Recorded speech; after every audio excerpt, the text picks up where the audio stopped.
with the scent of potpourri, films we commit to memory. Crossing the felt roads, watching from home on my TV, looking at all my eyes can see. They tell me I view obsessively. Hello and welcome to The Obsessive Viewer. We're a weekly podcast that reviews one or two new release titles every episode with an occasional free-for-all segment at the end that we call Potpourri. You can find more of our work, including my written reviews, full episode show notes, and the complete backlog of our episodes at obsessiveviewer.com. You can also write into the show by emailing me at matt@obsessiveviewer.com.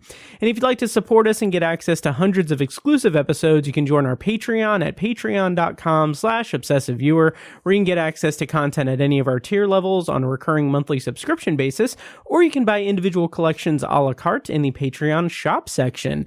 This week on Patreon, I actually, for both free and paid members, I released a bonus, like a full-fledged episode of Obsessive Viewer that went up on Christmas Eve, where I reviewed Carry On and Hot Frosty and did a potpourri section of three other Christmas movies. So a special Christmas episode is up there on Patreon for both the paid members and the free members. So if you want access to that episode and you don't want to pay me, all you have to do, go to patreon.com/obsessiveviewer, become a free member, and you get access to that episode. That is an episode of Obsessive Viewer that will only be available on Patreon. Once again, that's at patreon.com/obsessiveviewer. You get access to that and a bunch more content. And to close out 2024 on Patreon, you can get a $10 discount on, or 10% discount, Jesus, on your first month subscription if you use the promo code holiday 2024 for tier subscriptions, or if you purchase from the shop, you get 10% off if you shop 2024. That runs throughout the end of December. So that's all on Patreon, patreon.com/obsessiveviewer. I'm your host, Matt Hurt, and you can find me on social media, including Letterboxd, at the username of Obsessive Viewer. And today on the show, we are closing out 2024 with a look at the Indiana Film Journalists Association's best films of the year as voted on by the critics group that I'm a member of. And joining me tonight for that are two of my friends and IFJA colleagues. First up, we have Joe Shearer, who can be followed on Letterboxd at the username of Joe R. Shearer, and whose work can be frequently found at midwestfilmjournal.com. And also joining us this evening is Andy Carr, who can be followed on Letterboxd at the handle of Dandable, and whose work can be found at oddtrilogies.com. Welcome back to the show, guys. I'm going to take a breath while you guys tell me, how's it going? It's going great. I'm excited to be back because it's been a little bit since I've been on, and it's always super fun to talk to you guys, especially like this end of the year stuff when we talk about IFJA stuff. So I'm glad to be here. Yes, I'm very glad to have you here. Yeah, it's a lot of fun. Like Andy said, we're so busy, and we're just absolutely cramming movies in this time of year. And of course there's regular holiday things, and it's kind of the fun busy to be when you're when we're just like rushing to watch movies, and it's like, oh, let's complain about all the movies we have to watch. Right. Yeah, right. Oh, absolutely. Yeah, it's an embarrassment of riches. It is good problems to have all these movies to watch and everything. And yeah, so also I forgot to mention on Patreon, I also did a long, like 2-hour long episode about all of the winners for the IFJA awards. So check that out on Patreon as well. But yeah, this is the end of the year. I was thinking about this when I was about to get on the call with you guys. This episode to me feels like it's more laid back than what I usually do on the show, because it's not two movie reviews or anything. It's just the top 10 list basically from the IFJA.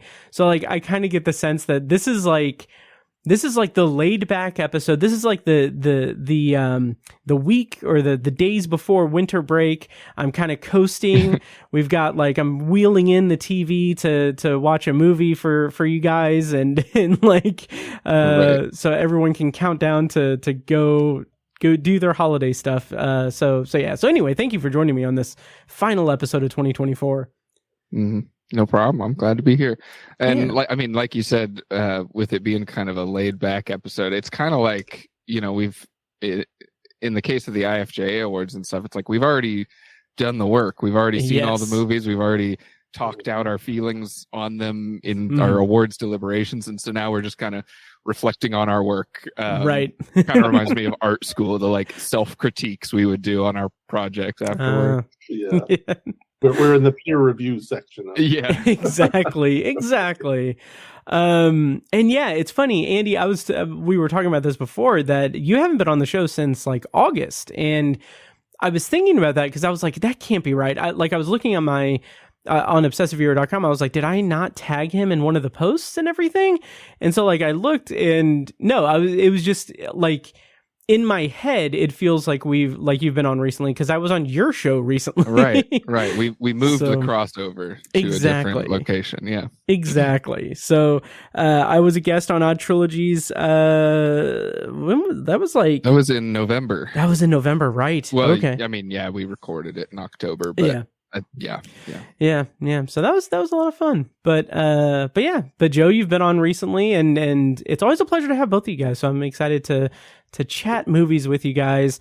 I don't have any news or anything, but I do just want to highlight that Alamo Drafthouse has kind of unveiled their lineup for coming the next couple of months in January and February.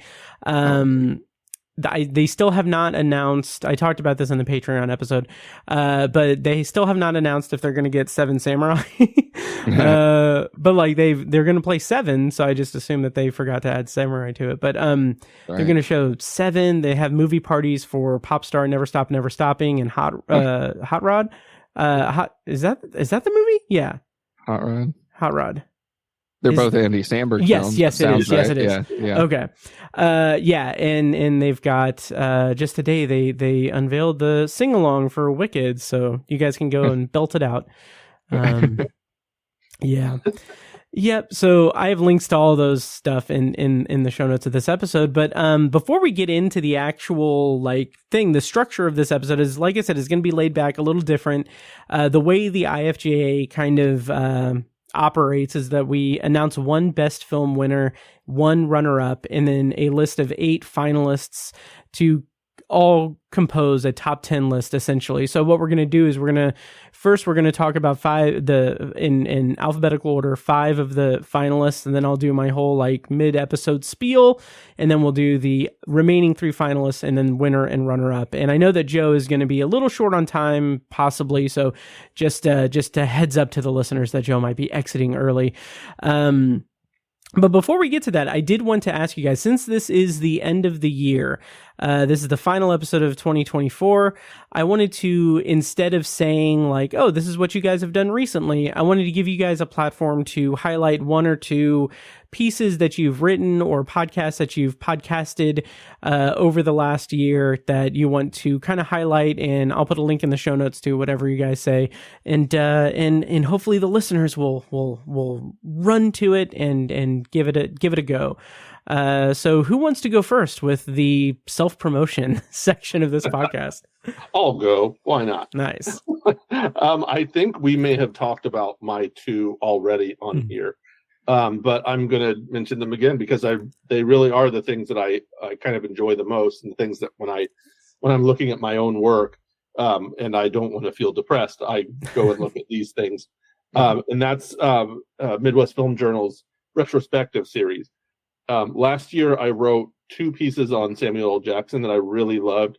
Nice. And this year I did 2, one on Meryl Streep for The River Wild, which is sort of a lesser, I don't want to say lesser known, I think it is lesser known, but it's certainly not what we know when you say what are Meryl Streep movies. It's not one of the probably 4 or 5 you think of, but it's one of my favorites, honestly.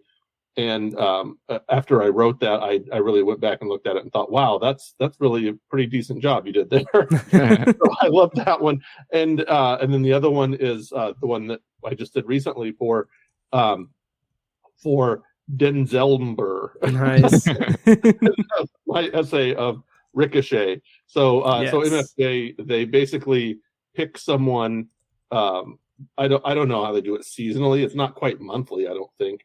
I think it's like almost monthly, just about. I guess maybe it's a little more than that. But they choose an actor and just go through and basically allow the writers to choose a film to write about. And for Meryl Streep, this was absolutely the first one that popped into my head. I'm going to do The River Wild.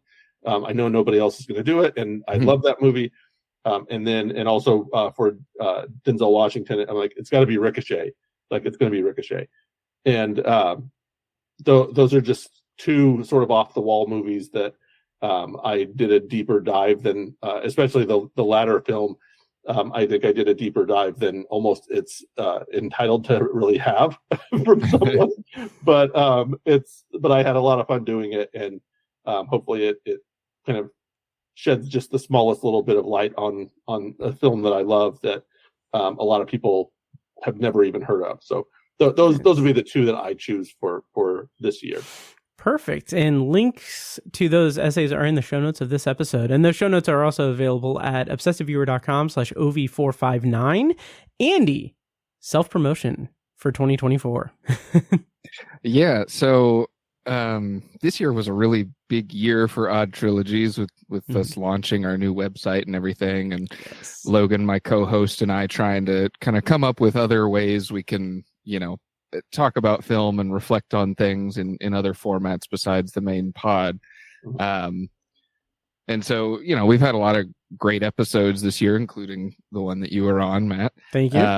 Kurosawa's Shakespeare trilogy. But one piece that I think I'm really proud of from this year, Logan over the summer suggested this idea of like a new kind of occasional essay series that we would do on the website that's basically just like kind of a whenever we feel like it type thing of just like, when you experience just some kind of almost indescribably beautiful little tiny moment in a movie, just go with that and write about that. And we haven't done it quite monthly, but it's kind of just whenever, we watch a movie and a moment speaks to us.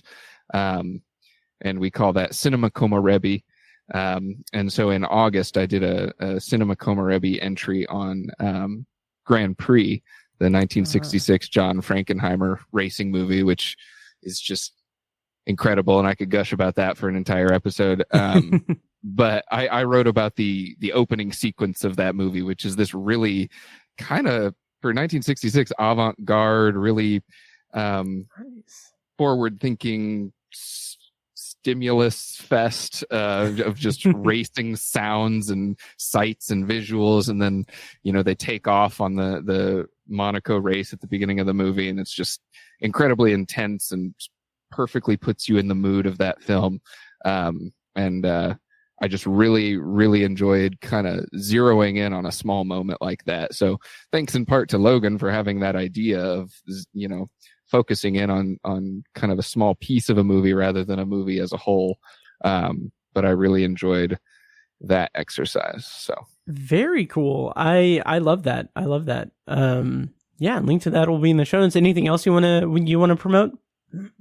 I don't think so. Nice. All right. Well, Grand Prix, the cinema. Oh my God, I don't remember the word. Cinema Komorebi. It's Komorebi.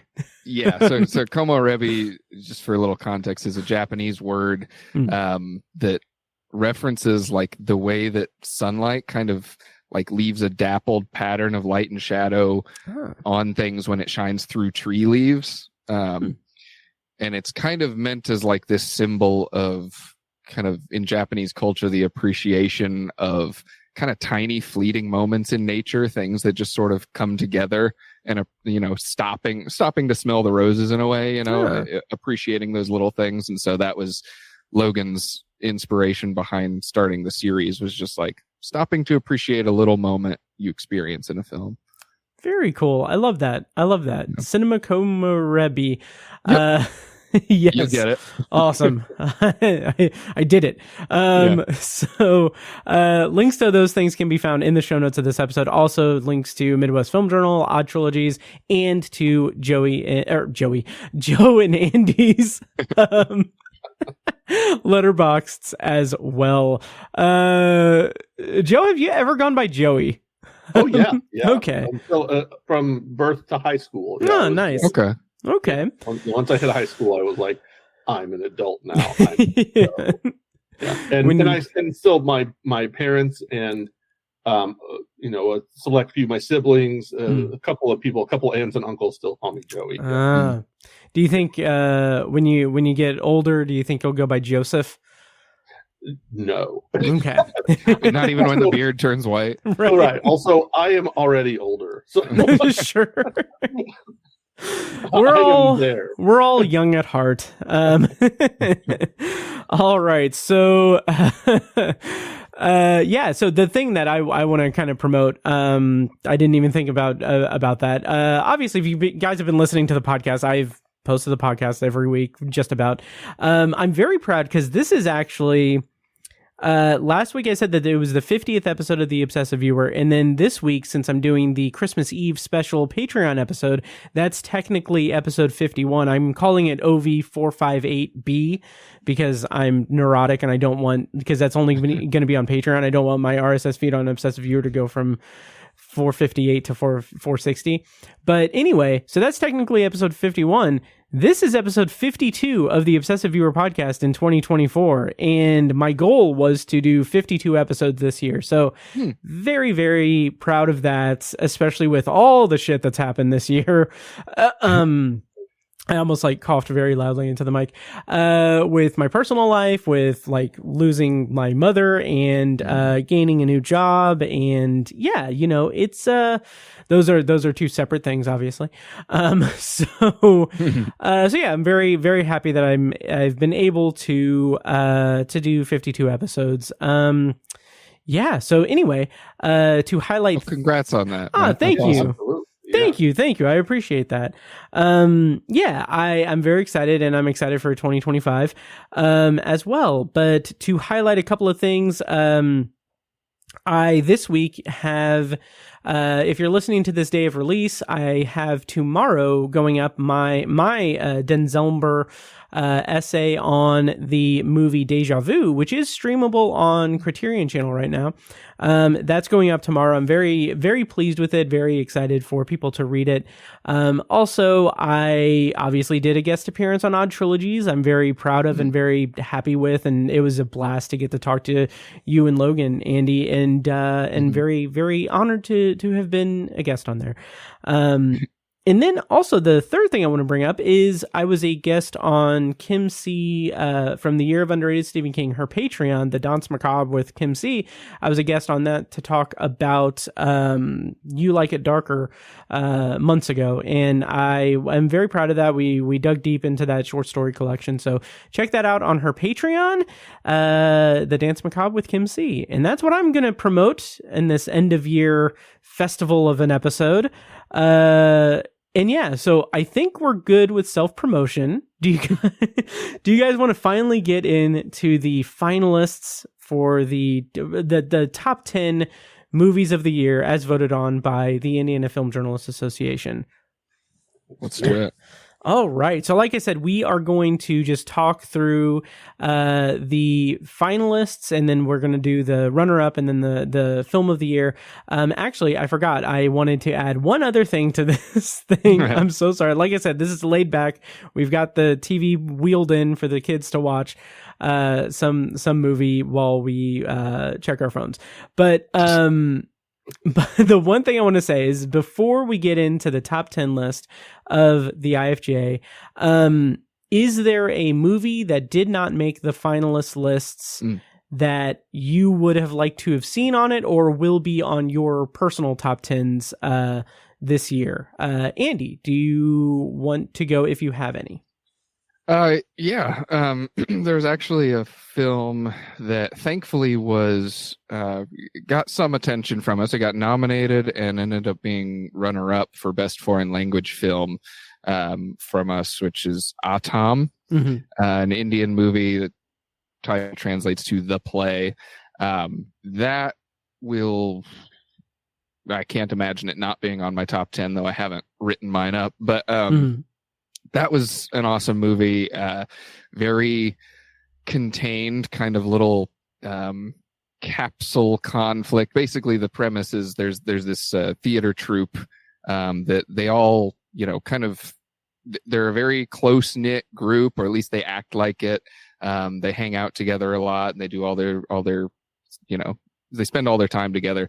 And then after like a pool party one night, the lone woman in the troupe tells kind of her closest friend in the group, a guy, that she was sexually assaulted by somebody else in the group that night at the pool party.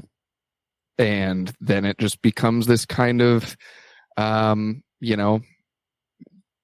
accusation fest and a lot of lying and covering up and protecting feelings. And as basically these 11 or 12, I think it's 11 men try to kind of figure out the issue or the solution. And it's this really interesting kind of commentary on how men, just the extent men will go to, the lies they will tell each other and themselves to kind of avoid really facing, consequences or acknowledging the suffering of a woman that they consider their friend.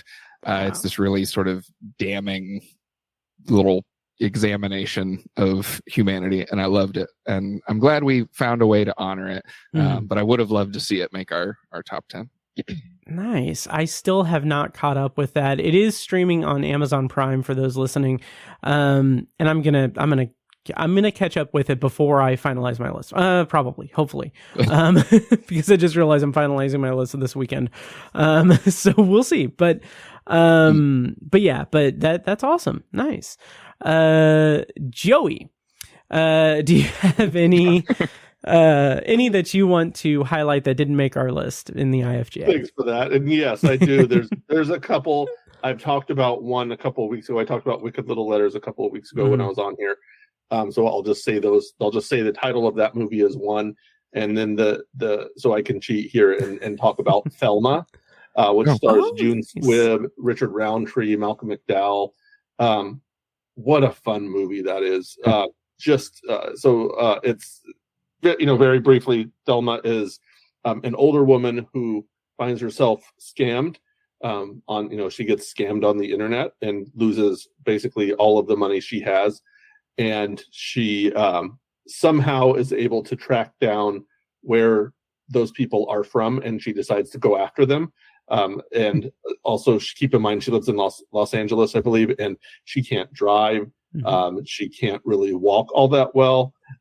So she ends up riding a lot of the way on a motorized scooter to go on this little trek. And it's just a lovely movie. June Squibb is outstanding in it. Richard Roundtree is probably the performance I'm sad didn't get a little more recognition. It was I believe it's his last or one of his last couple of performances before he passed, and he's fantastic in it. It's just a fun movie, and it's light and airy and a good time, and it is just very worth watching. It's the kind of movie that you could throw on in the background and watch. I usually hate to say that because I don't like to do that with movies. Sure. Sorry, my phone is beeping. You're good.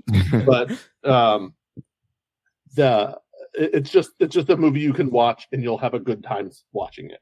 And it's not hard hitting and it's not profound, but it also is, because it's one of those movies that is profound in its own way and says something about aging and being old and being but still being who you are and kind of surviving in the world. So I would say go check out Thelma if you've not seen that. Nice. I love that. I loved Thelma. The relationship between her and her grandson, Freddie Heikinger, who had an incredible year this year.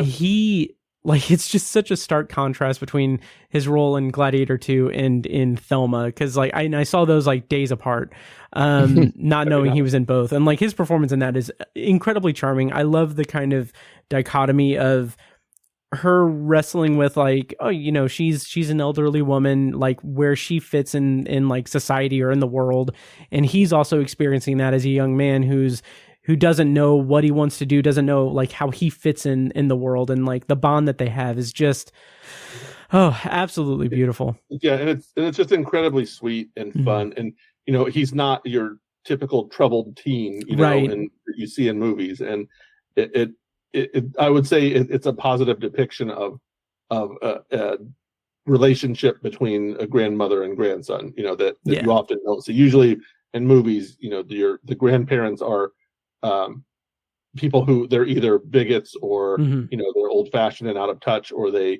are, you know, just can't connect with the younger generation, and the way that they're able to do that, to depict both a woman out of time in one respect, but also still able to have just maintain this positive relationship with her grandson. It's so much fun. Absolutely. Andy, did you catch Thelma?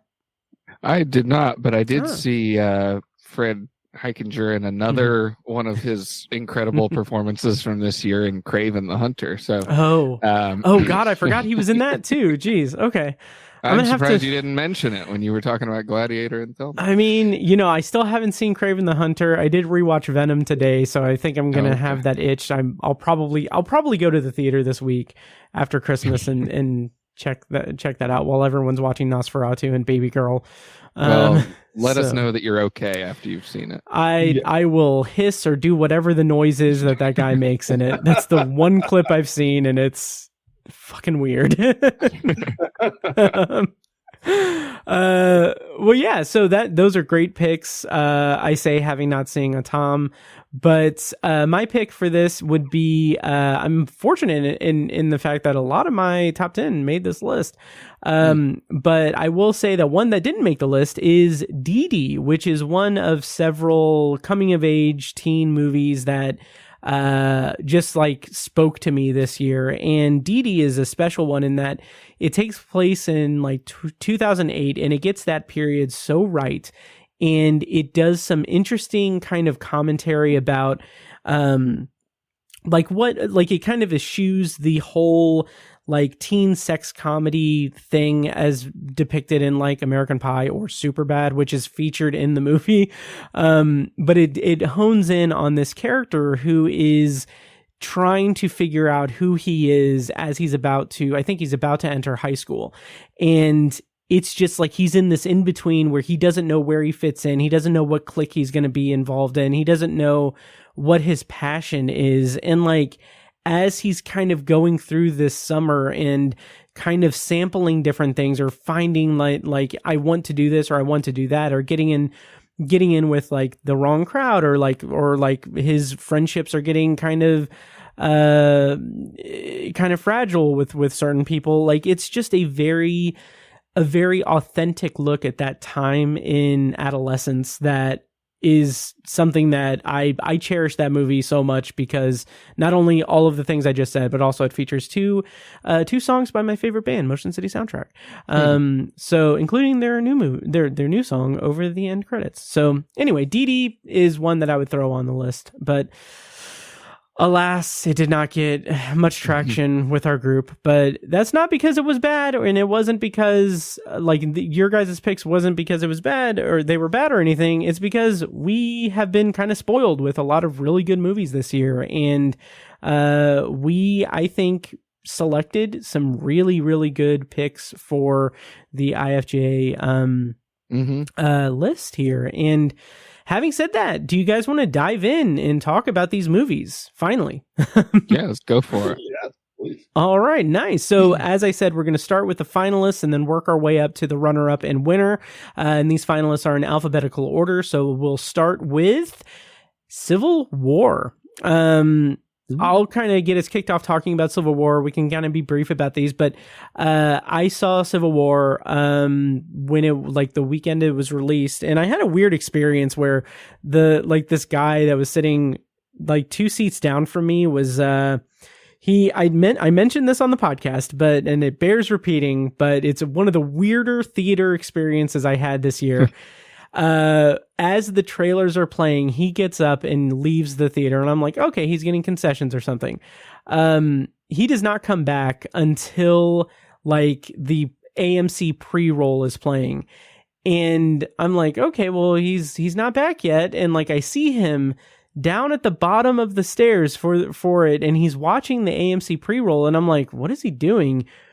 And as the Nicole Kidman pre-roll show comes on, he starts ascending the staircase, speaking loudly as if performing for the audience, mimicking exactly what she's saying.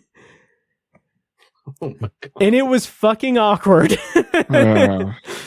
And he did that to no reaction, and I just kind of slunk in my seat as I sat 2 seats down from him, and tried my best not to make any kind of eye contact with him. Yeah, so Civil War was good, though. I really liked the movie. Yeah, what did you guys think of Civil War? Yeah, and I'll talk about my feelings when you guys talk.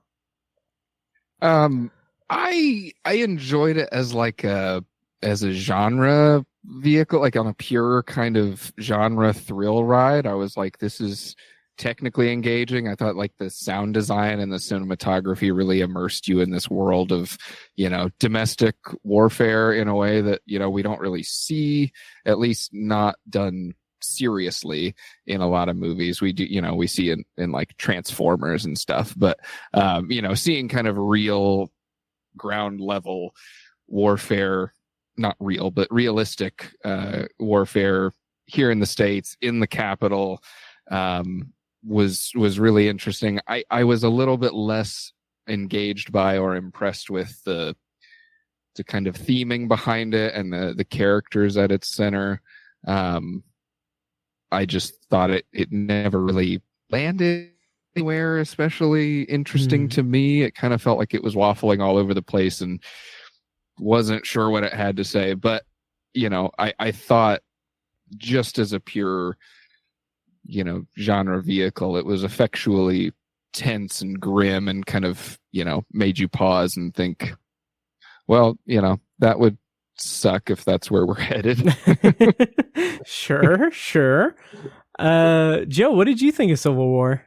Yeah, I enjoyed it quite a bit. I saw it a little bit later in the year, and not too much later. It was probably around August. It was one that I missed in the theater. I knew I was going to miss it, but I kind of pressed to find it, when it hit streaming, and I watched it, I think, as soon as it hit streaming. So I enjoyed it a lot.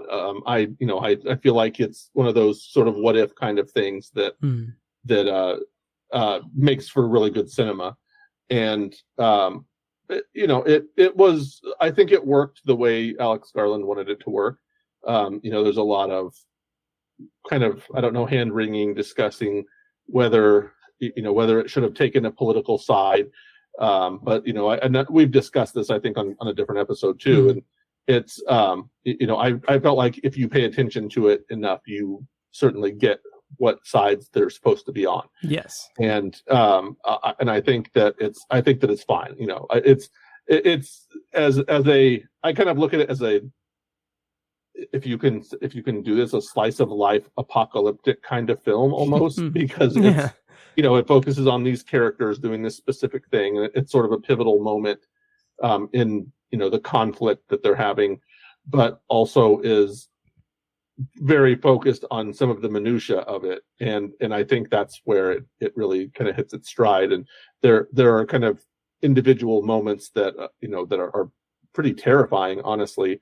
And then others where you're just like, oh yeah, they're, you can tell the characters here are bored, but then things change so quickly that it's, that this is, and this is kind of sort of the whole issue, or the whole point of what wars do, is it's a lot of, boredom interspersed with literal fighting for your life. So I enjoyed it a lot. I'm glad it's on our list. It's probably like I think for me it's not in the top 10, but it's probably, I think it's top 20 still for me. So Nice. I think it's I'm glad that it's on our list. There are plenty of other films that I could have put ahead of it, but there are certainly worse choices for me on our top 10. Yeah, that theater experience notwithstanding, I really loved Civil War, and well said to both of you. In terms, when it comes to the kind of general sort of vibe of the movie, really, I really like that kind of slice of life idea, the post-apocalyptic or that in progress apocalyptic slice of life thing. That's a really good point. And Andy, what you said about it being like homegrown, like in the country, that's why I feel like that's like the main point, maybe not the main point of the movie, but I feel like people that are upset over, or like not upset, just don't find a way into it because it doesn't take a strong political stance one way or the other. It doesn't present it from a specific viewpoint. I think that they're kind of missing the point. Because I remember like seeing the trailer, and I remember like in our circles we were talking about how like, oh, this looks like it could be like this looks like it could be like liberal Daily Wire plus movie. Like it looks like it could be like a little bit too much like propaganda, and I'm so thankful that it's not that. Like it doesn't take the stance because it's about showing the carnage, showing the hatred, the vitriol of opposing just Americans, and it's a cautionary tale, and I think that really comes home in the fact that Kirsten Dunst's character is shocked by everything. She is like, the whole thing that I kind of honed in on with it is that she has been photographing war zones all over the world, and now she's doing it in her home country, and it as the kids say on the soon to be banned TikTok, it hits different. So yeah, I really loved Civil War. I'm looking forward to revisiting it as I lock in my top 10, because I'm sure it's going to be on it. It was really good. The next movie on the list, the next finalist is Conclave, a movie that I was not that interested in until I started seeing a lot of like big talk about it, a lot of big hype, and I finally caught up to it during the award season crunch, and I loved it as a talky conspiracy kind of like drama. I thought it was really good. It kind of, for me, it kind of loses a little bit of footing in the ending, but it does have this kind of propulsive energy and some really good performances. What did you guys think of Conclave? Yeah, I'll jump in. For me, this movie was one that also same. I was not really particularly looking forward to it, which a lot of these sort of period dramas like this, or films that focus on the church, they tend to me to be overstuffed and dull. And this one was somehow not. It just kind of hit on all cylinders to me. And it's for a bunch of just like old white men sitting around in their cardinal uniforms, costumes, if you will, and bickering over who gets the power next, who gets to be the next pope. It manages to be just a fun, deft, interesting little look into that process of of selecting a pope, into those ideas of corruption. And when people are politicking for that, there's this whole like weird toxicity to the entire process, where everyone, like, you can't, it's so inherently political, like most elections, where you have to both simultaneously be and not be politicking for yourself. Right. And while it's like humility is an essential part of being a priest, it's also a necessity to pursue a position like that, and it doesn't skimp over pointing out the hypocrisy of that. And it has just a lot of really great performances, a lot of fantastic actors just playing off of each other. It almost feels, the acting feels effortless, but I think it's because everyone there is just so good. And it's, to me, it ran really quick. It was a quick run time for as long as, I don't remember how, I think it was over 2 hours. It was close to 2 hours, but it felt short, and it was just really engaging to me. And another one, I'll say, yes, I'm glad this was in the top 10. Same. Andy, how about you? I had fun with this one. I kind of like you guys. I didn't, have a ton of interest going into it. I think I saw it in theaters, but I went to see it mostly because I like Ralph Fiennes, and I was like, okay, this is his big movie of the year. I was not terribly impressed with Edward Berger's last movie, All Quiet on the Western Front. So I wasn't like going into this with a lot of hype, but as a, kind of former traditional conservative Lutheran, which is how I was raised, even just on a surface level, I tend to enjoy movies that are kind of, that depict the church as this sort of lumbering, cadaverous, organization that is, runs on terrible systems and is just full of all kinds of bloat and unnecessary baggage. And, as a portrayal of that, this movie is pretty entertaining. Just how, like you said, Joe, it's, it's a lot of politicking, and all these guys who are, they're pursuing a position that is like, the purest, or meant to be like the purest, you are the hand of God on earth, basically, if you're the, the Pope. And so, you would think what would, be the essential ingredient of that is like the ultimate humility. But then these guys are being catty. They're like undercutting each other. They're talking shit in the lunchroom. It's like a high school, cliques and dramas and things. And so, on that level, and the kind of the banter and the back and forth and the sort of subterfuge going across aisles and things, I had a lot of fun with it. I do think it's a little bit like, I don't know, not necessarily pearl clutching is not the right word, but like, the way it kind of guffaws as like pretty basic political revelations and things is sort of silly, especially at the end, like you alluded to, Matt, the sort of twist or reveal. It's, presented as this, earth shattering thing. And it's like, okay, these people exist everywhere. Like, so, but I also get it, because, we are embedded in the perspective of the church. And if we're saying that the church is this old-headed cadaver, walking around the earth controlling things, then we have to kind of accept that is the perspective that a lot of these guys have. So, while certain dramatic swings felt a little bit silly to me, I still really enjoyed how it portrayed the political nature of the conclave and the pursuit of the papacy. Yes. And Fiennes is great. And Fiennes is awesome in it. Oh, absolutely. That's something that, like, I found myself, I enjoyed All Quiet on the Western Front, and I talked about this in the Patreon thing about the awards rundown, but the score here, I don't have the name off the top of my head, but the score in this movie is scored by the same person who scored All Quiet on the Western Front, which All Quiet on the Western Front was just like this, like, bombastic score that was just like assaulting the ears, and like it's like droning. It was like full of dread. Yeah. Oh yeah. And this was such an interesting, like, it's similar to the score in All Quiet on the Western Front, but like down like half the decibels. It's like, it's a lot more subtle, or a lot smaller, but it still has that kind of momentous, like machine aspect to it that I really just like kind of locked into. And the final thing about Conclave that I'll say is a couple of things. One is that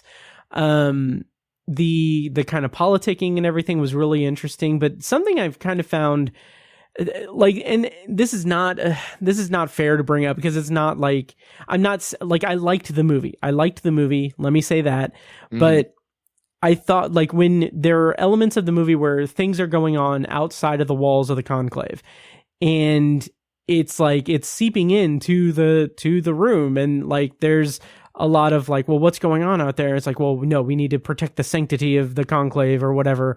You've got to be sequestered. And I was like thinking like, man, someone should make a movie that's like an apocalypse going on outside and they're just still like voting on who the Pope is and do something like that. But it's actually civil war is going on outside. Exactly. It's the same universe. Yes.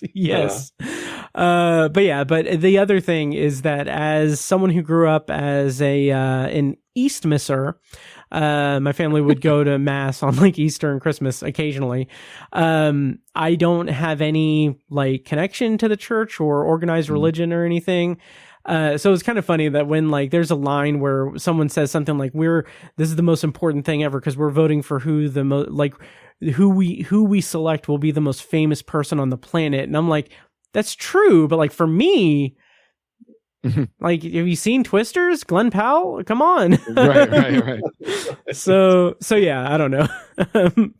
So even though I'm as far disconnected from that process as I could possibly be, I still found it very enthralling and engaging throughout it. So I'm glad it's on the list too.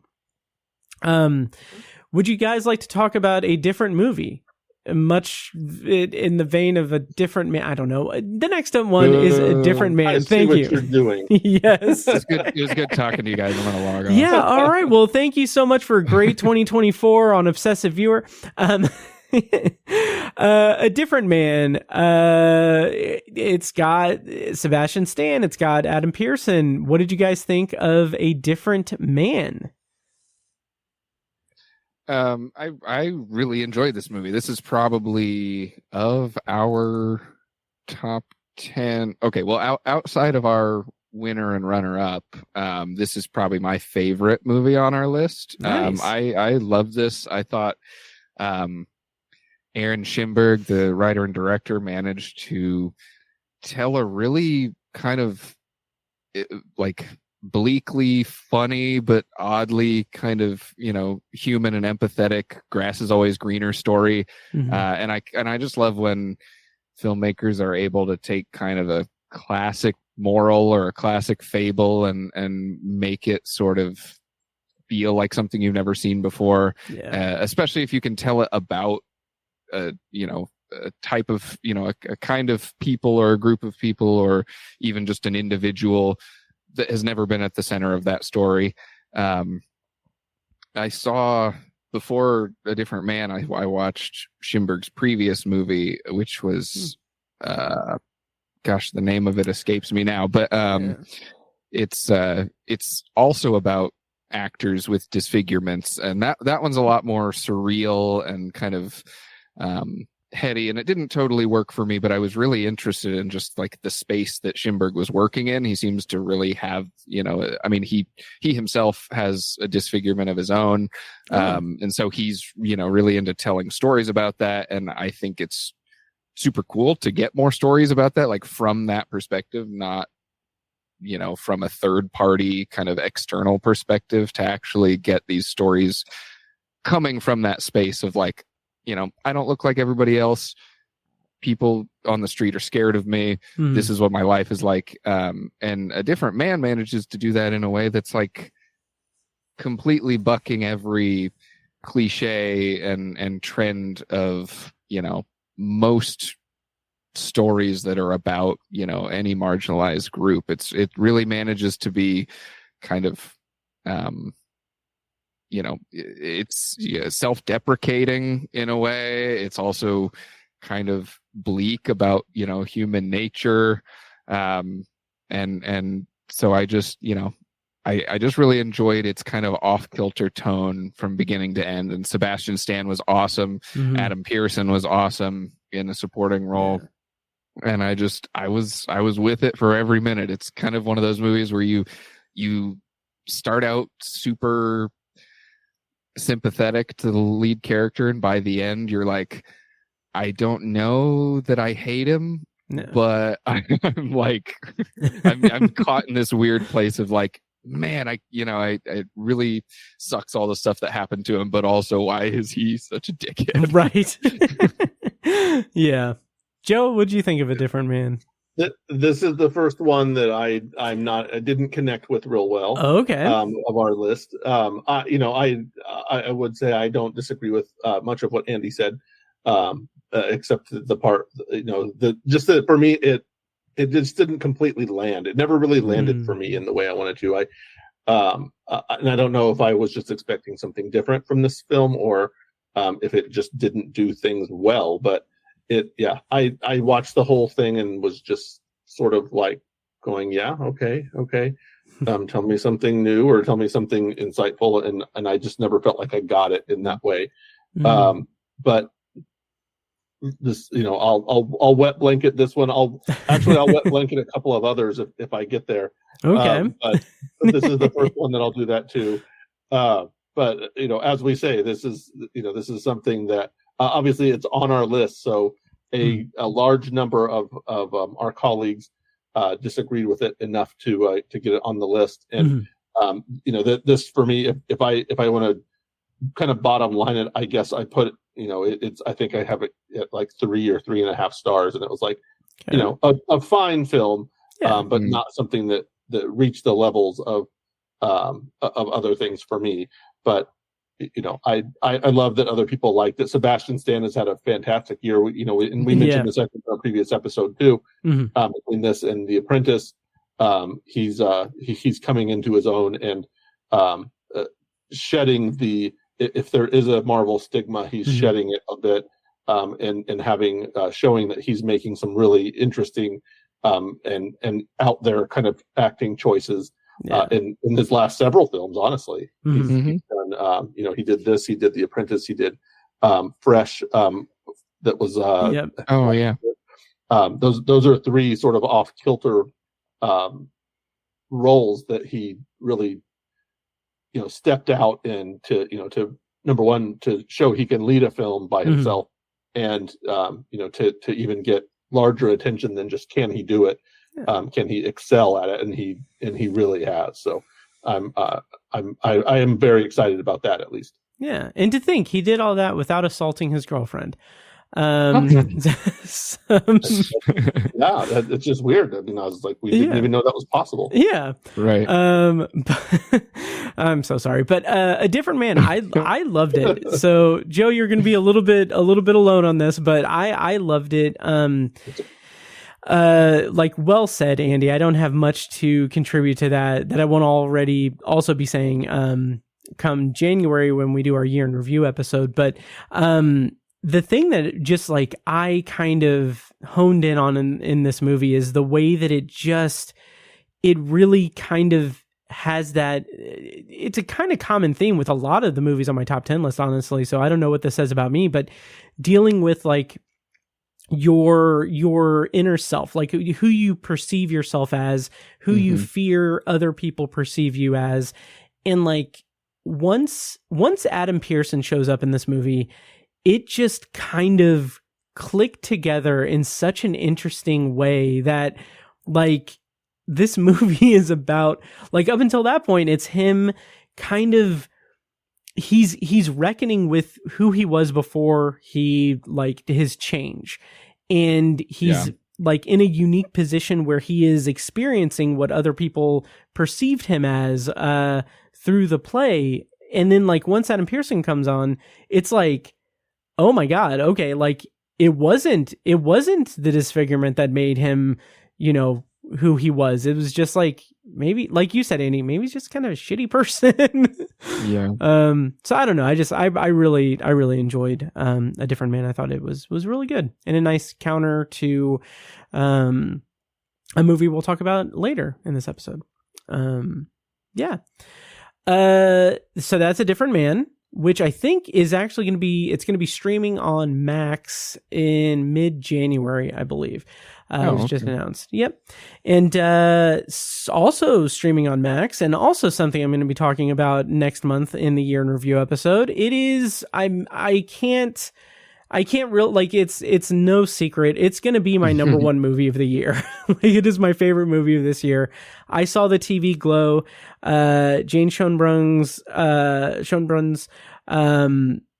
identity, like trans allegory, adolescent identity crisis, coming of age, weird 90s television throwback, ode to fandom, all of these things I absolutely loved. I saw the TV Glow. I'm actually very, very proud of the review that I did with Sam Watermeyer earlier in the year. So like go back to that and you can kind of see my thoughts there. But what did you guys think of I Saw the TV Glow, and why is it going to be your number one movie of the year on both of your lists? I'll go first so that we can end it on a positive note for this one, because this is the other one that, and again, we talked about this, so I'll try to keep it short. Mm-hmm. Again, was not a movie for whatever reason that I could connect with. I wanted to love this movie so much, and I just kept waiting for interesting things to happen, and it never really did for me. Again, we kind of went through this a couple of weeks ago, mm-hmm. so I don't want to flog the dead horse, because I know you guys loved it, and we were some of us were talking about this earlier on our chat, and comparing it to another similarly themed film mm-hmm. In some ways, and I was like, I don't have anything constructive to say about this, so I'm going to announce that and just like watch what everybody says. Mm-hmm. But, go back to moving. It was not. I appreciate. I would say, as I said before, I appreciated what this movie was seeking to do, but it didn't. To me, it didn't fully succeed in what it was trying to do, mm-hmm. and but it did do a lot of things very well. So that's where I'll just leave that one. That's totally fair. I respect that, Joe. Andy, what did you think of I Saw the TV Glow? I actually don't know what you thought of it. Yeah, what did you think? Well, I mean, I didn't even write anything on Letterboxd, but I saw this when it came out. Mm-hmm. I enjoyed it. I'll be something of a middle ground here between you two, because I liked it more than Joe and not as much as Matt. But I agree that it's a really fascinating concept, and I think mm-hmm. Schoenbrunn is a really compelling filmmaker. Like I'm very interested to see where they go from here. I enjoyed, what was the previous one, the we're all going to the World's Fair. Yeah. Yeah, that was a really weird and interesting and kind of off-putting movie. I Saw the TV Glow. I felt like I kind of felt left out in the cold by, but I was sort of okay with that, because I was kind of reading other people's responses to it, and some of my friends whose life experiences are a little bit more closely aligned with the experiences of the characters in the film, and it felt very much like a movie that speaks to that experience. The trans experience, those who are kind of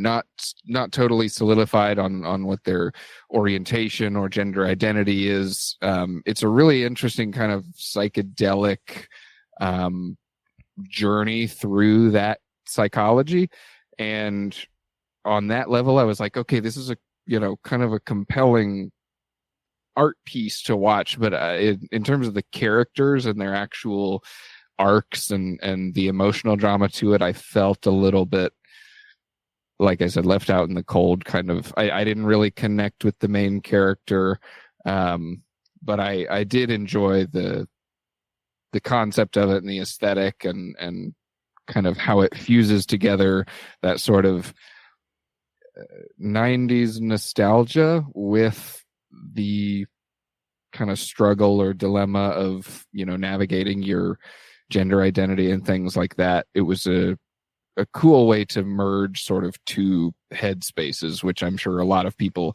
of that age group mm-hmm. living in that experience have dealt with. So well said. It. Nice. When you said that you were going to when you said that you didn't write anything on Letterboxd, I was going to say, oh, just let that 5 stars speak for itself. Yeah. But yeah, no, I respect both of your guys' opinions on this. Like, I understand, and I understand how it can be, like how people can not be as taken with it. For me, and this is going to be like a microcosm of what I'll talk about next month and what I've talked about previously, but like just the meld of having that nostalgia for 90s television, that 90s fandom as an escape from the horrors of like having just no idea who you are, what you are, and having that as an outlet is something that spoke to me as someone who was like undiagnosed depression and anxiety for my entire formative years. Probably other forms of neurodivergency that I have yet to be diagnosed with, but like having that and like seeing that depicted and seeing that kind of falling into media and pop culture and something to latch onto, to become obsessive about. That was my childhood. Like that was my time. And to meld that with this just heartbreaking and at times horrifying trans allegory of this character who is just keeping that their true identity suppressed, either consciously or subconsciously throughout the entire movie, is like having that bridge as me being just like a hetero cis man. I don't have that lived experience, but seeing that bridge of like the fandom part of it and the trans allegory part of it just together, it's just like, it's the power of filmmaking to me. It's like, it's what can create empathy for lived experiences that are not like your own. And it's why I haven't stopped thinking about this movie since like May, when I saw it. And I love it. I adore this movie. I'll talk about it more, in the weeks to come, but yeah, I saw the TV Glow. Obviously very pleased and happy that it is on our list. I'm going to go ahead and bow out now that I've trashed a couple of movies.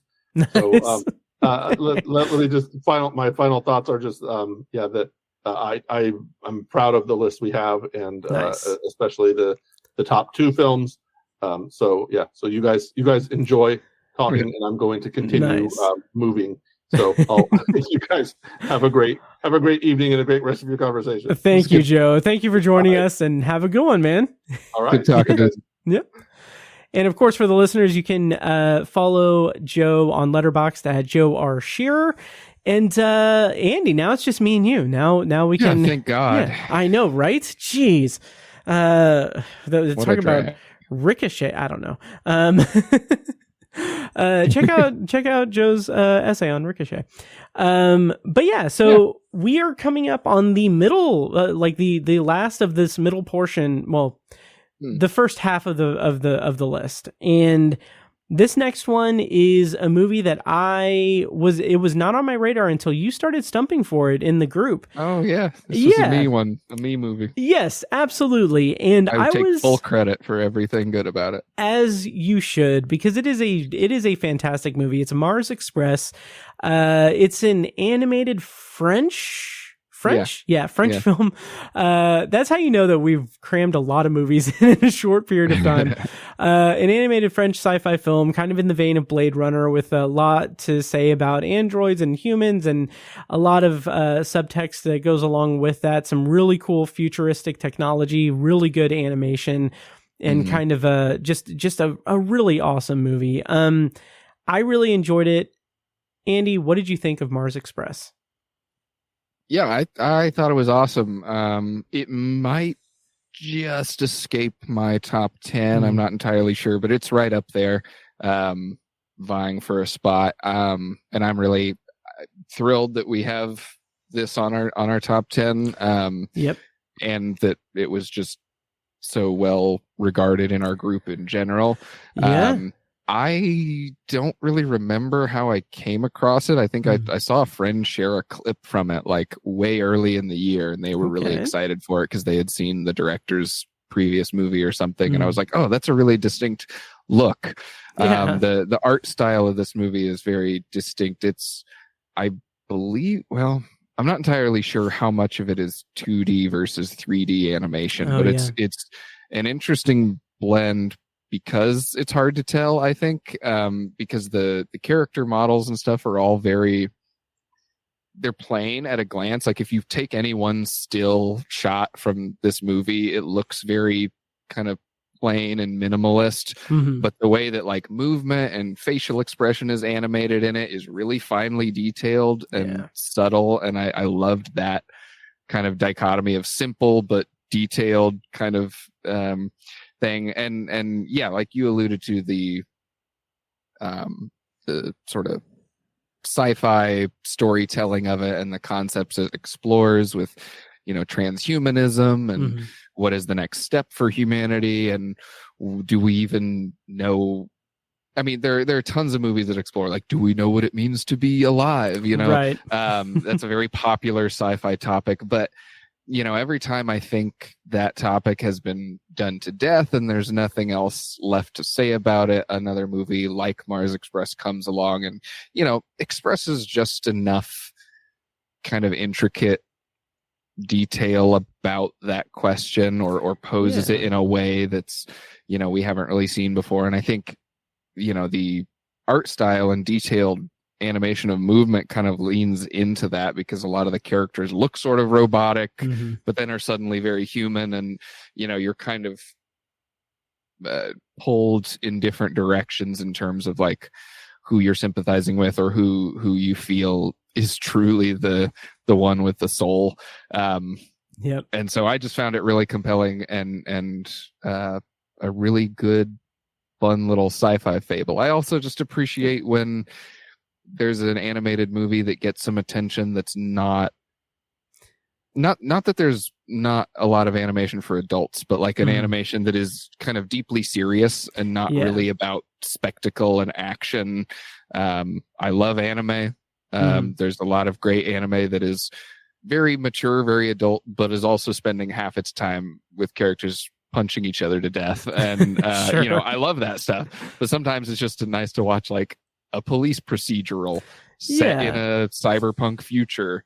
That's animated, and I love that it caught the attention of our group. Yeah, me too. And I'm so glad that this was on my radar and that I watched it, because not only is it in the top 10, it won Best Foreign Language, it won Best Animated Film, and I love that for the movie. I also feel responsible for that a little bit. Although I have done some digging and I figured out that I'm not responsible for it winning foreign language. What I mean by that is that I didn't get a chance to watch ATEM. And so I feel like my vote for Mars Express maybe pushed it over the edge to get Best Foreign Language. Although foreign language is one of those categories that is kind of, I think for a lot of our members, it becomes kind of hard to get to everything, because it's like, it takes a different level of focus to watch something in subtitles, and also we're inundated with the marketing for all of the domestic films and things. So then when, it gets to be mid-November or early December and it's like, oh, I have a week or two to watch all these movies. Right. I'm going to watch the ones that I've been anticipating and interested in all this time, and not these ones that I'm just now hearing about, which is usually what the foreign films are. Yep. Yeah, I totally agree. And I would like to say that, I'm going to prioritize foreign language and animated next year, but I got an early start this year compared to the last few years. And like, it is still such a unique time of year for us that I don't know if I can commit to changing up the style of it, but nonetheless, I really enjoyed Mars Express, and very thought-provoking science fiction, which is my favorite kind of science fiction. And that brings us to the middle point of this list. I am gonna do my whole spiel here in a second, but I did want to just mention really quick to cut in. Apparently, there is breaking news that Christopher Nolan's next film is an adaptation of the Odyssey, described as a mythic action epic that follows the tale of Odysseus in his 10-year journey home after the Trojan War, starring Tom Holland, Zendaya, Anne Hathaway, Matt Damon, Lupita Nyong'o, and Robert Pattinson. How do you feel about this news, Andy? Wow, that's a lot. I had heard that, the casting things, because those has been announced for a little while, especially like the Tom Holland one, that was big news. But wow, Nolan's never really done anything outside of like the modern era. Right. I mean, the oldest set movie I think I've seen from him is The Prestige, which is late 1800s, maybe early 1900s. And of course he did Dunkirk and Oppenheimer, but like most of his movies are pretty modern history. He doesn't, it's interesting to see that he's going way back. And I can't really tell from that description if he's like leaning into the fantastical element of that, or if he's going to play it super realistic. But if he does go to the mythology side of things, that's really interesting coming from Nolan. Absolutely. I'm very curious to see how he does time in this movie, because he always has I'm sure he'll fuck some around weird, with it. The Odyssey lends itself to that. It's That's Odysseus goes on this years long journey and fucks him up, It was also interesting because I keep seeing like articles or headlines where it talks about like Tom Holland, and like I think I saw like a headline that said something like when like Christopher Nolan, like when he was pitching the movie, like it was like he was pitching the movie to Tom Holland, but even after that, like Tom Holland still has no idea what the movie is or anything, and like I was like reading that and I was like, Christopher Nolan is pitching to him. Like, I feel like that's not something like if Christopher Nolan calls you and you're an actor, like, I don't think that is a thing where it's like, okay, well, tell me about the role. Let me see if I want to go to this. Let me see if it's up to muster. Like, right. Maybe if you're like a Nolan mainstay and you're really busy, then you're like, but like, I would think somebody like Holland would be like, oh, Nolan's calling. Okay, I'm doing it. Yep. And I also saw a very charming article where he was talking about how great it is to work with Zendaya, because like the studio loves it because they only have to pay for like one hotel room and one driver and stuff. And I was like, that's cute. I like that. So anyway, that's the news. I'll put a link in the show notes. So go. Did it say in that report Holland would he be playing the Odysseus character? That is a good question. I don't know. All I saw is I just saw a tweet from Discussing Film. So I haven't read like anything. That's just the bullet points of what it was. So, I mean, he could be. Yeah. But I know Matt Damon was also. Matt Damon. Yeah. Okay. Yeah, and Robert probably fuming right now because he just did an Odyssey adaptation. Nice. And speaking of Odyssey adaptation, I can't transition out of that, but we are going to go into the remainder of this list. But before we have an Odyssey ahead of us. We do. But before we get to that, I do want to take a quick moment to remind you guys that if you like the show, please take a moment to follow us on social media and subscribe to and rate the show on Apple Podcasts, Spotify, YouTube Music, or whatever your preferred podcast app is. And don't forget to subscribe to the Obsessive Viewer Podcast YouTube channel, where all the episodes get posted on there as well, and video stuff is on there as well. And finally, if you're interested in starting a podcast of your own, you can join Libsyn and use the promo code OBSESS, and when you sign up for a new account, you get up to 2 months free with that promo code, and we'll get a commission on it as well. More details on that in the show notes of the episode, and also, once again, check out Patreon for that exclusive episode for free and paid members. Patreon.com/obsessiveviewer. And now, back to the show. They tell me I view obsessively. All right, we are in the back half of this list, Andy. Let's get to it. The next one on the list, the next finalist on this list is Nickel Boys, which is a movie that was not on my radar, much like a couple other movies on this list. It was at Heartland. I did not see it there, and then it got some traction in our awards group, and I know that in particular Nick Rogers was a big proponent of this movie, a big supporter of it. I believe he listed it as number 1 on his year-end list that posted today, I believe. So Nickel Boys is a story that takes a big swing. It's a POV shot movie. Two young African-American men are in a reformatory in the 60s and 70s, and it's about the terrible conditions under which they live in that reformatory. Andy, what did you think of Nickel Boys?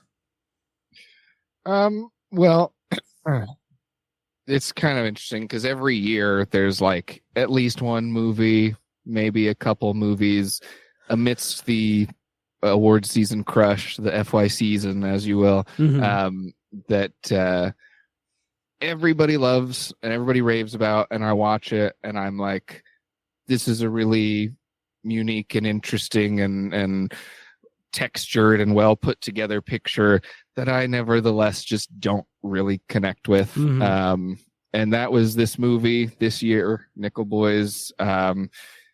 Really fascinating perspective that it takes, and certainly about a subject matter that I didn't really know anything about. And so from that angle, it was intriguing, beautifully shot, really well acted. But I just kind of felt like outside of it, and I never really, despite being literally in the head of the main characters, I never really felt like it, it spoke to me in a way that was super insightful or moving. And that, that always kind of frustrates me because in every other way, in every technical or, quote unquote objective way, it's a movie you watch and I could just tell that it's like, this is a really well-made film, really interesting story, but I was just not tuned in.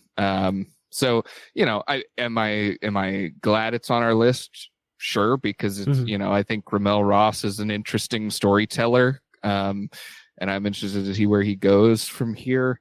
And it's certainly a unique film, but I personally just didn't super connect with it. It's interesting. I'm a bit higher on it than you are, but I will admit that it didn't blow me away the way that it did several other people who've seen it. Part of that is because of that POV perspective. Yeah.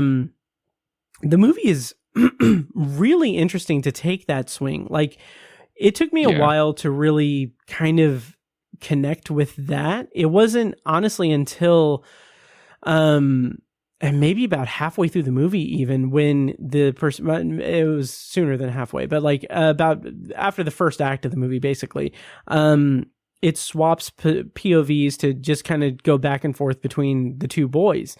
And that was, I think, mostly when I realized, like, oh, this is a whole movie thing. Okay. So now I knew what the concept was and the conceit was, and I was like, okay. And then as it progressed, we get like these flash forwards that are kind of ominous in terms of kind of the emotional reckoning that the character is going through. And like the way that that's paid off is satisfying, if slightly not confusing, but it kind of felt like it didn't land as hard as it was meant to, in terms of kind of having any kind of emotional resonance with the story up to that point. But I do think that there's a lot to glean from it that's that aside from the unique concept. I think the depiction of these horrible conditions, it manages to depict horrible conditions and terrible like situations without being kind of not misery porn.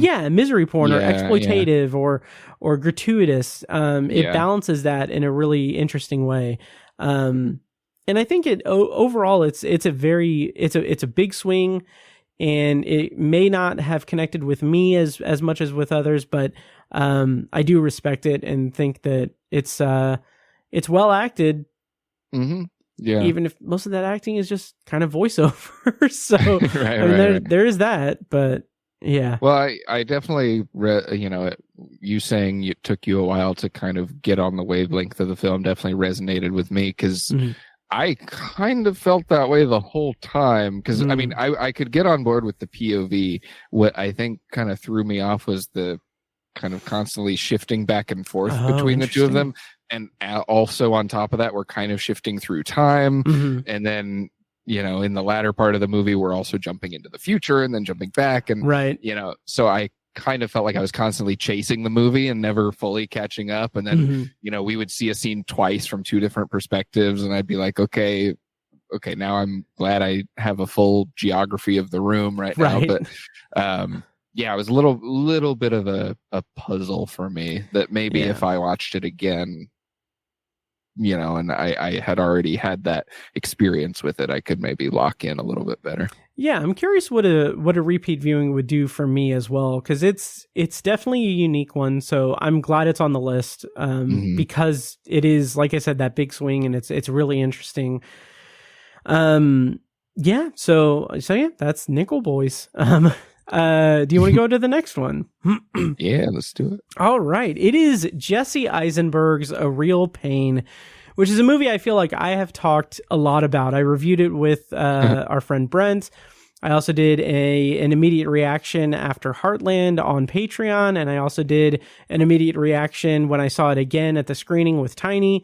I love this movie. I think it is just such an energetic buddy comedy, but with some very like heavy dramatic things and a lot to say about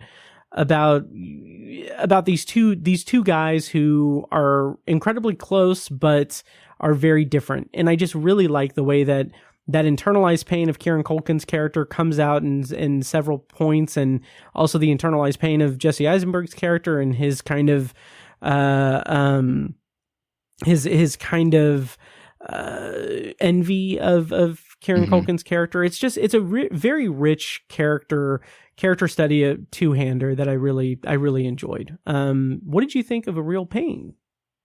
I really liked it too. I mean, kind of looking at our top 10 list now, I guess it rings as like maybe the most like I don't know, conventional movie on the list, maybe, which I think is, a cool thing that we have such a wide variety of interesting movies on our list. But, even despite how kind of conventional this movie may seem, it's not really, making huge narrative swings, or dabbling in weird concepts like something like I Saw the TV Glow or whatever. Right. I think it's just an example of like conventional narrative executed really well, thanks to strong performances and also kind of a beating heart in the script and an attention to detail in these seemingly very straightforward characters at its center. I was never once shocked by where this movie went, but I was thoroughly engaged and entertained and moved by it with every step it took. I think, Kieran Culkin is, nothing short of awesome in this movie. Yes. Even if, I think this is a movie of at least our two leads playing to their strengths. I mean, Jesse Eisenberg is kind of playing himself for the 20th time, and Kieran Culkin is kind of playing himself. The more I learn about Kieran Culkin, the more I realize he mostly plays himself. Yes. I thought that was kind of like a persona he put on, but no, it sounds like it's just him. It sounds like the making of this movie was very similar to the plot of the movie. But it's just really enjoyable because, like you said, we kind of get to see the jealousy and yet love between these two. They're cousins, right? Yes. I think and there's great banter. Culkin is running all around their little tour group, making friends with people, and I loved that and all the hijinks they got up to. So this was a really fun one that I'm glad is on our list, because I feel like this got a lot of praise when it came out, but is maybe not one that like a lot of awards groups are thinking about. So I kind of like that we did. I also saw this at Heartland, not at the original screening that they did. They added a bonus screening at the end of the festival, and I caught it there. And it was funny because obviously we're here in Indiana. Jesse Eisenberg lives in Bloomington, and in the movie he sports an IU hat. Yeah. And there's a scene in the movie where they're at the train station and they're running, and his IU hat flies off and like falls on the ground 30 feet behind him. And when I tell you, like 3 or 4 people in our screening audibly gasped at the IU hat falling off, I was like, this is Indiana, baby. Yep. Like we're on the home team. That's awesome. That's fantastic. Yeah, I think in the chat in the meeting, the group meeting for the IFJA, I think I said I think I typed this out. I don't know if I sent it. I'm pretty sure I sent it and it got crickets. But I said, like, is it too late to vote for Jesse Eisenberg's hat for the Hoosier Award? And so I am I'm astonished that it got crickets, but it's fine. Well, I laughed, so thank you. Yeah, there you go. Thank you. But yeah, A Real Pain was fantastic. And to your point, yeah, it is the most conventional movie on the list, and I think that maybe is an indicator of why it's being kind of left behind in critic circles. But I'm glad that we kept it in play. Yeah. So the final finalist before we get to the runner-up and winner is Sing Sing, which is a movie that I was very much looking forward to. By the way, did you catch Sing Sing? So yeah, I feel bad about this one. I'm glad it's the last one we're doing rather than the first one, because I was like, as the recording was starting, I like realized it like occurred to me that I never watched this. I was gonna watch it for the meeting, and then I didn't get to it. And then when I, you offered this episode up for guests, I was like, ooh, I want to be on that episode. I'll go watch Sing Sing. Forgot about it again.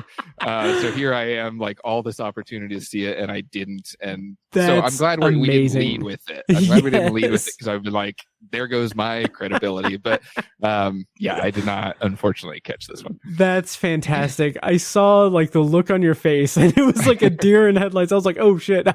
I should have asked earlier, like before we started, I should have asked if you guys had seen all of these movies. Unfortunately, I flubbed this one. That's fine. But I will go ahead and talk a little bit about Sing Sing. I really enjoyed this movie, and it was a movie that I was very much looking forward to, specifically because back in 2016 or 15, at Heartland, I saw a documentary called Dramatic Escape, which is about the Rehabilitation Through the Arts program. It was a documentary about a group of inmates who were putting on a performance of A Few Good Men. And that documentary has stuck with me since then. And like the whole Rehabilitation Through the Arts program has kind of been like something I've thought about occasionally. And that documentary is unfortunately, like it didn't get like distribution anywhere. Like I think you can go to like Rehabilitation Through the Arts and like you can like orchestrate like a screening of it for people or something. Oh, okay. But Dramatic Escape really stood out to me. It was one of my first years covering Heartland, and I really loved that documentary. So when I saw this coming out, I was like, okay, Coleman Domingo in a movie about this program, like, okay, this is going to be good. So when I finally watched it, I did not know until I started watching it that pretty much like most of the supporting actors are people who went through that program, were inmates, and right. Yeah.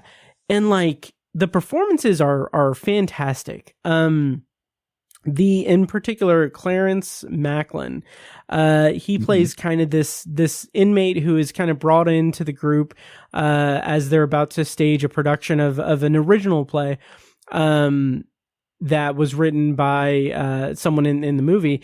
And he's just kind of brought in, and he, like Coleman Domingo's character, is kind of the seasoned actor of the group, and he kind of takes Clarence Macklin's character under his wing. And there's just really good, just authentic acting and authentic drama present there. And there's some twists and turns in the plot that it really informs like what this program does for the inmates and how people perceive it on the outside or on like parole boards and stuff. And like, it's just a really interesting kind of meld of it is a narrative fictional film, but it just feels like it is so authentic to this program and to the people that are portraying the characters in this. It's really something. I was really taken with it. It's Sing Sing. I really enjoyed it. So yeah, I'm glad to hear that. I mean, I thought it looked really cool. I was like, multiple times this year, I was like, oh yeah, I need to watch Sing Sing. Yeah, and I love Coleman Domingo. I mean, he just seems to be able to do, just knock out any movie he appears in. Oh yeah, I loved him in Euphoria too. Oh, it's like the best part of that show. Honestly, I still need. I've not seen Euphoria. I need to watch that. It's not for everybody. Yeah, but I enjoy it. Yep, sure. So why don't we sing to the runner-up? Yeah, I don't know. So let's talk. We're here at the end. The runner-up and winner for Best Picture at the Indiana Film Journalists Association Awards for 2024. The runner-up was Brady Corbett's The Brutalist. This is, I talked about it before. I think I talked about it with Joe in the FYC Potpourri episode I did a couple of weeks back, but this is a sprawling, epic, just monster of a movie. Yeah, I can't wait to see it again, this time in the theater, when it opens wide. How did you feel about The Brutalist? Yeah, I love this one. I'm actually thrilled with our winner and runner up because they are my top two. Nice. I'm not totally settled on which one's which, but sure. They're both my favorites of the year. And like you said, I loved this one, but I'm excited to see it in a proper, theatrical setting. Because I feel like I'll love it even more. Yeah. But yeah, just a big movie. Despite being about a fairly intimate subject, not like architecture, but like the guy, we're just his life and his experience, but it's not like this is some globe-trotting war drama or something. It's just about an immigrant, a dude, right. And yet it feels like this massive cavernous thing, like his buildings. And I mean, the cinematography is gorgeous. Adrian Brody is incredible. Guy Pearce in the supporting role is awesome in a way that I haven't really seen Guy Pearce be awesome in a long time. Yep. Not since Iron Man 3. Nice. No. But yeah, I mean, this is just a movie that, like, despite being just kind of a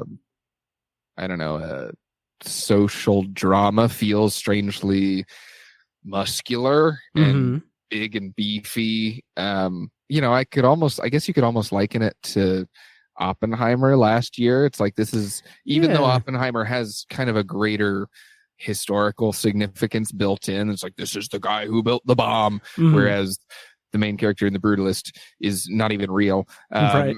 and it's just, he's an architect and an immigrant. But the way the movie manages to feel so massive while also like keeping you really in Adrian Brody's character's mind the whole time is just, it's a pretty impressive feat to feel that kind of scope and that kind of intimacy all at once. And the beautiful presentation of it, from the cinematography to the set design to the music, is all bonuses that contribute to that feeling. So yeah, I love this movie. Yes, same here for everything that you said. That's perfectly well said, as I'm scratching my back. But no, I mean, it is a mammoth of a movie. Like, it's 3.5 hours long, intermission, overture, all that stuff. It is an experience. It doesn't feel its runtime. And like, it is this just incredible meditation on just like like his immigrant experience, this kind of pursuit or the promise of like an American dream that doesn't exist, and the way that he gets to a point, where I won't say anything for fear of spoilers, but like the way that the movie kind of carries that character through all of these experiences, and then by the end you just get this clear traumatic picture of this person, this world, this country. It's a really, really impressive achievement, and yeah, I can't wait to see it again. I really can't. It's 720p on a browser video player didn't quite do it justice. Yeah, it really didn't do that. It didn't do it justice. You're right. On a very, very tight time crunch too. So like I'm gonna speak this into the ether. I know that it opened in like 4 theaters in New York and LA and made like a buttload of money. Yeah. So I hope that the Indie IMAX at the State Museum gets the 70 millimeter. That would be, I will purchase a ticket as soon as they're available, because that is an experience. Yeah. Demands to be seen that way. Absolutely. And speaking of demands to be seen, do you want to demand that we be seeing our words spoken about the winner for the best film of 2024 as voted on by the Indiana Film Journalists Association? Not your worst work of the episode, but Nice. let's Thank you. Let's do it. Nice. All right. Well, so the reason that Joe had to leave is that his 7 days were up, and it's now my turn to be in our consciousness. That doesn't really work, but the winner for Best Picture for the IFJA Awards for 2024 was The Substance, which once again, our group has picked kind of, I think it's going to be a popular pick for other critics groups and stuff, but I don't care. I don't care about what other people do. But I do like I like the fact that this year we picked The Substance. Last year we had Poor Things. The year before that we had Everything Everywhere All at Once.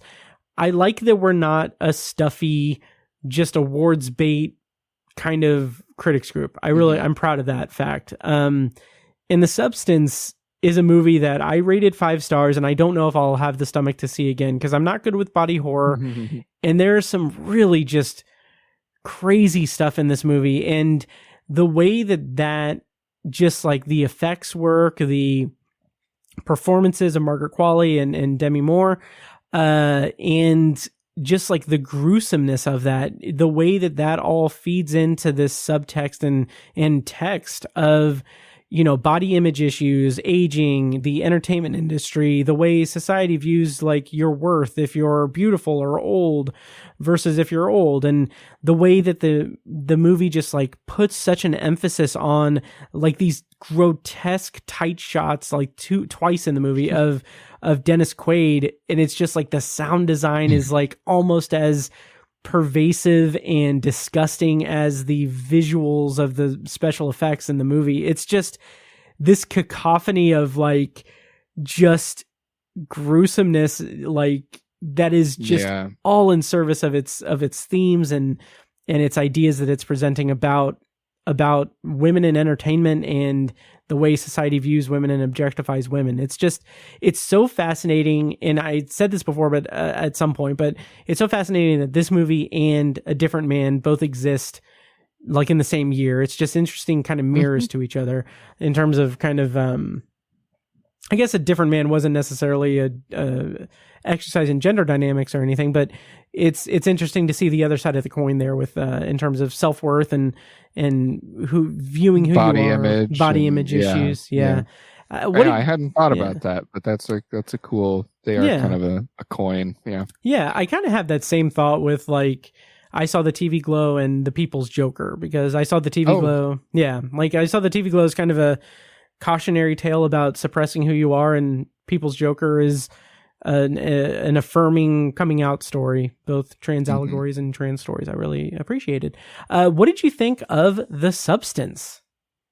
Yeah, I thought this movie was fucking rad. Nice. And I love that, not just that, you know, this movie is getting a lot of praise universally, but, you know, that we kind of chose this sort of almost exploitative genre, you know, splatter movie as our you know, movie of the year in the IFJA. I think, you know, it's you know, we don't do it for these reasons, and we do a blind vote, so it's really just, you know, whatever people actually like the most. But I like when, you know, little old Indiana puts up some weird, wild movie as their number one. And like you said, I think this will get plenty of love from other awards groups. I don't know that it'll get as much love as we gave it. Right. Because it kind of dominated our awards, just like Four Things did last year.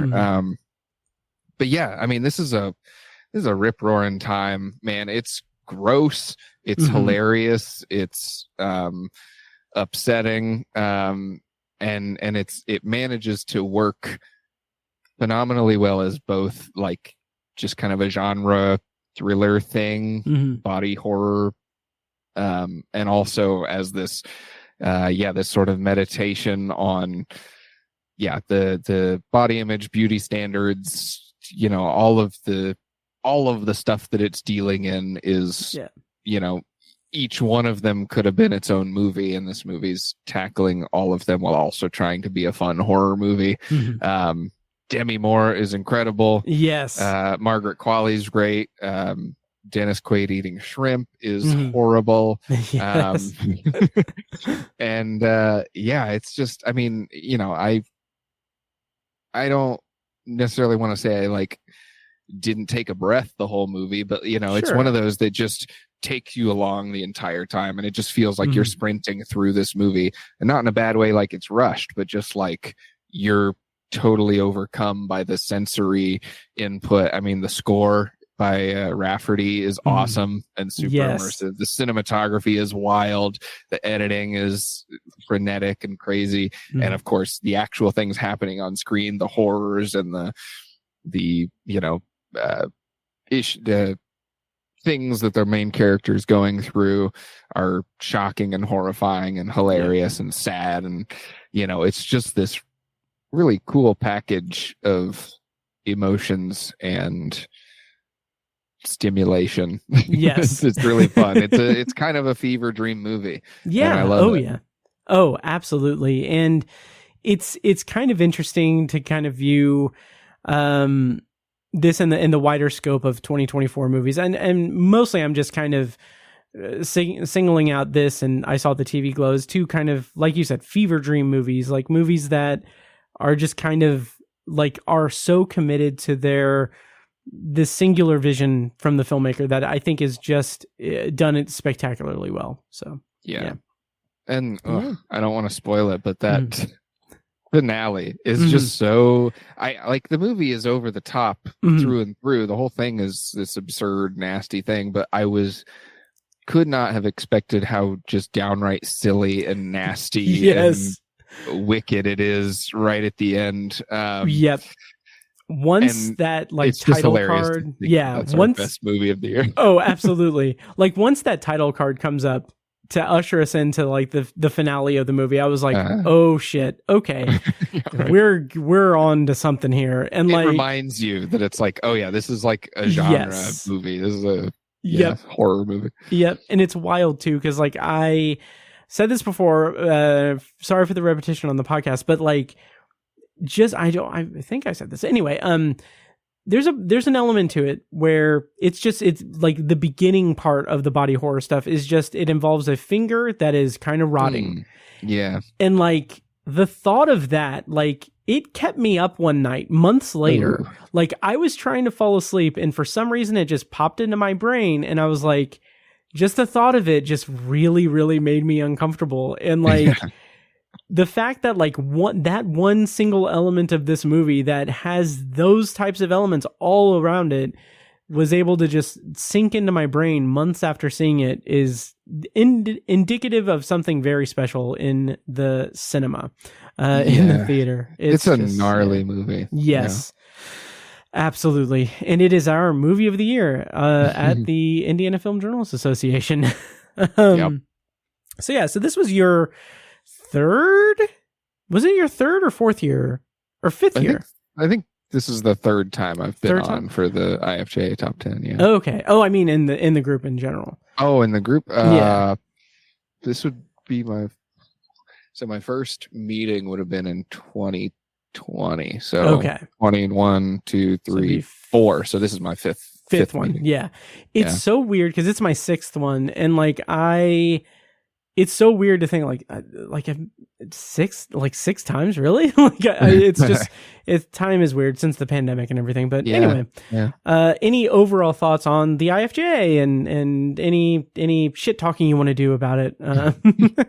Well, I mean, as every year, I'm kind of reminded that we're a pretty special group, not just like from the conversations we have, and that we're all, weirdos and stuff when I talk to people at the meeting, but just looking at the movies that we nominate for things, I just love seeing that we pick movies that you're never gonna see on anybody else's list. And that's again, like I said earlier, it's not something we try to do, like we're trying to be different or put weird stuff on our list. It's just like we're kind of an eclectic mix of critics, and a lot of us are into some odd shit, I guess, or maybe it's more just that I think a lot of our group has a really, in a positive way, a really open mind about not just the stuff that they seek out in a given year, but the stuff that they're like, oh no, this is worth putting in front of the, my fellow members, like saying like, putting it on our nomination sheet or sending it in our, our group email threads and stuff of like, hey guys, you should check out this movie, and just doing that for stuff that, a lot of, people probably wouldn't find on their own or wouldn't think of for award stuff. And so we end up with lists of movies that are, I think, really broad and full of interesting, unique visions. And so, I look at our top 10, our IFJA top 10, and I see a lot of really cool, interesting choices. Like I saw the TV Glow and Mars Express, and The Substance being our movie of the year. It's just that makes me proud every year to be a part of a group that's like honors those kind of movies, stuff that's not just no shade, I enjoyed it, but like Conclave is like a movie that's going to be all over awards, and is fairly typical of Oscar race stuff. So kind of a dad movie. Yeah. So it's nice that we also spend time honoring and talking about the other stuff that's maybe a little bit more off the beaten path or off kilter. Yeah, absolutely. And I love that about the group too, because it's not like we're not like, well, I'm gonna put this on the list, so Nick will have to watch it too, because I want Nick to have to watch that or anything. Like it's not something like that. It's more like, oh, this is a weird movie. Let's see what we're pitching it to the group for them to watch it is going to yield some really interesting conversation in the year-end meeting. I really like that. I'm really, really proud of the group, and that's our top 10 for the year for the IFJA. So to wind down the episode, that's it. Once again, Andy, could you tell people where they can find you and where they can find your work, and if you have anything that you want to plug or anything in the coming year that you want to announce or anything, or what can we look forward to at Hot Trilogies? Sure. So you can find just about everything I do at oddtrilogies.com. I also, occasionally appear here on Obsessive Viewer, and I occasionally write, some of the retrospective series over at Midwest Film Journal. But mostly oddtrilogies.com. We put out about 2 trilogy episodes every month. With the exception of the month of January, which is kind of our period of planning and resetting and things. So sure. let's see, today is the 23rd. So we do have one more episode, one more trilogy coming out this year. And that is The Rise of Robert Eggers.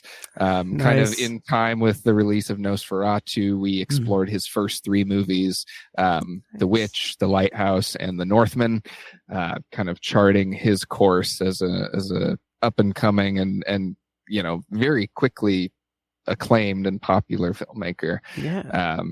So that's kind of what we've got on the docket. I also will have a year in review article that I'm assuming will be very lengthy and rambly and mostly talking about like myself and my own relationship with writing and movies more than it will be like ranking the best of the film or the best of the year, because Logan and I do an episode, a special episode together where we put out our top 10s. So for my own personal year in review, I like it to be a little bit more just introspective and reflective and talk about what's going to be going on for me in 2025. So I'll save some of my reveals and rambles for that, but look for that on our website at oddtrilogies.com. Perfect. Well, I'm very excited to see what you and Logan come up with in 2025, and thank you again for having me on your show. I'm getting choked up thinking about Kurosawa. So I really appreciate it. It's a great episode. All of the obsessives listening should go check it out if they haven't. Absolutely, it's a great dissection of Kurosawa. Yes, stuff. I had a blast, and I'm very excited to see what all of us come up with in 2025. Yeah, and having said that, that's it for this week's episode of The Obsessive Viewer and of Obsessive Viewer in 2024. As always, woo! Thank you for listening, and make sure to follow the show on social media and subscribe to the podcast on your preferred podcast app. Also, check out our other podcasts, Tower Junkies and Anthology. Those are available at their respective websites or at obsessiveviewer.com/podcasts. So the end of the year is here. Next, I'm not going to take any time off or anything because I'm insane. But next week on the show, the plan is to review Nosferatu and Babygirl, which are both coming out on Christmas. So that's the plan for next week. And again, check out Patreon for that free episode reviewing Carry On and Hot Frosty. And I will also have a write-up on obsessiveviewer.com for my top 10s and everything. And then also, on January 1st, I will have a Patreon exclusive talk about my podcasting and writing stats and my honorable mentions. So check that out. Sign up at patreon.com/obsessiveviewer. Next week, again, Nosferatu and Babygirl. Until then, thank you so much for listening, and I'll see you in the next episode. And now, enjoy this short clip from a recent Patreon exclusive episode. For the full episode and more Patreon exclusive content, sign up at patreon.com/obsessiveviewer. Impression in this movie. And I didn't mind it. I thought he did a fine job playing that kind of everyman character.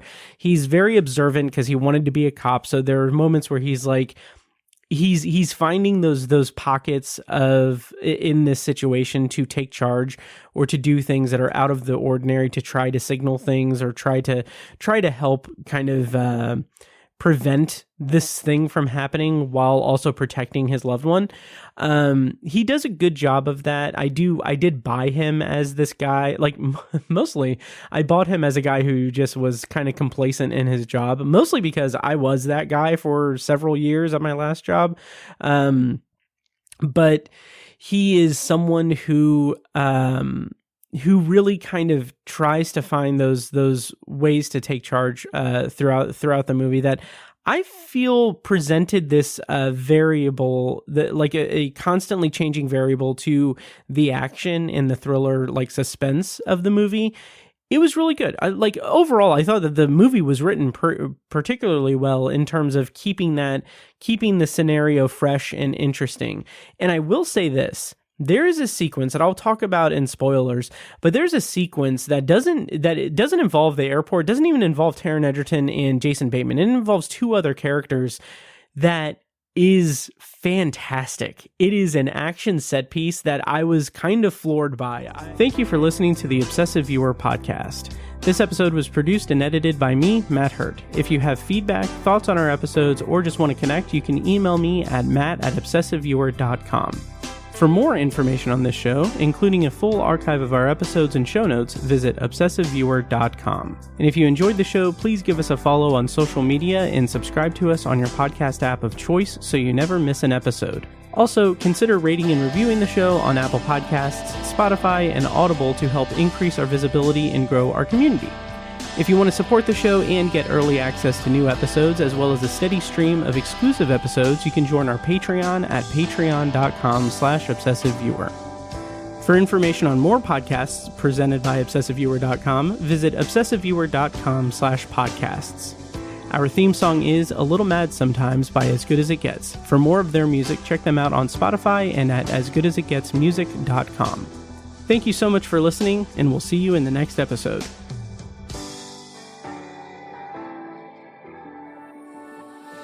Get up to 2 months of free podcasting service with Libsyn. Check out the show notes for your promo code to get started podcasting today. This holiday season, surprise everyone on your list with the best gifts. Tickets to see their favorite artists live. Choose from thousands of concerts and comedy shows, including Mariah Carey, Mary J. Blige, Matt Matthews, Metallica, Thomas Rhett, Trans-Siberian Orchestra, Sarah Silverman, and so many more. Share a memory together, or give a gift they'll never forget. Find the most exciting gift for every fan at livenation.com/gifts. That's livenation.com/gifts. Marketing is hard. But I'll tell you a little secret. It doesn't have to be. Let me point something out.